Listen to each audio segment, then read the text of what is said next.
Ciao tifosi napoletani, benvenuti nel vostro canale quotidiano di notizie sul Napoli. Oggi abbiamo ottime informazioni da condividere, confermato. Firmato con il Napoli fino al 2027. Il tentativo del Napoli di rinnovare con la stella della squadra per non perderlo nelle big d'Europa. Arrivano buone notizie per Mazzarri da Castelvolturno. Restate con noi fino alla fine per scoprire tutti i dettagli della novità dal mondo napoletano. Scoprile tutte adesso. Buone notizie per Mazzarri, Nathan parzialmente in gruppo, le condizioni di Merete e Olivera. Il report dell'allenamento odierno. Dopo la gara dell'Olimpico con la Lazio, il Napoli ha ripreso oggi nel pomeriggio gli allenamenti all'SSCN Konami Training Center. Gli azzurri preparano il match contro il Verona in programma domenica allo Stadio Maradona per la 23esima giornata di Serie A, ore 15. Anguissa, di rientro dalla Coppa d'Africa, non si è ancora allenato, ma ci sono buone notizie per Mazzarri. La squadra ha lavorato sul campo 1 iniziando la sessione con riscaldamento e seduta finalizzata al possesso palla. Successivamente il gruppo è stato impegnato in allenamento aerobico e chiusura con partitina a campo ridotto.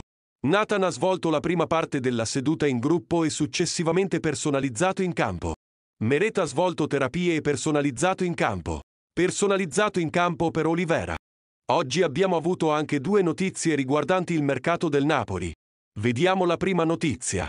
Kvaratskhelia, ADL ha proposto un aumento di ingaggio, la posizione dell'agente. Il georgiano non sta riuscendo a rispettare le aspettative della passata stagione, ma l'agente non dimentica. Il punto. Attraverso un post sul proprio profilo Twitter, il giornalista di calciomercato.it Marco Giordano ha trattato il tema di Khvika Kvaratskhelia.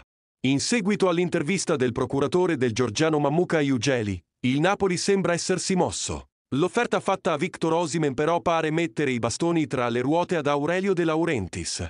I club di Premier League e il Real Madrid restano vigili sulla situazione del 77 azzurro. Le parole presenti all'interno del post, il club ha già formalizzato una prima proposta a Kvaratskhelia. Il club ha provato a trovare un'intesa tra i 3 ed i 4 milioni a stagione per adeguare il contratto. Più alta la richiesta dell'entourage del calciatore, attorno ai 7 milioni a stagione, che rendono ampia la distanza tra domanda ed offerta. E infine la seconda e grande novità di oggi dal Napoli. Ufficiale. Ha firmato il rinnovo col Napoli. Scadenza 2027. Ecco quanto guadagnerà. Calciomercato Napoli. Giocatore firma il rinnovo. Matteo Politano ha firmato il rinnovo contrattuale, lo annunciano in anteprima i colleghi di calciomercato.it. Annuncio in arrivo per Politano. Secondo quanto si apprende, il giocatore ha siglato formalmente l'accordo con l'annuncio che arriverà soltanto tra giovedì e venerdì.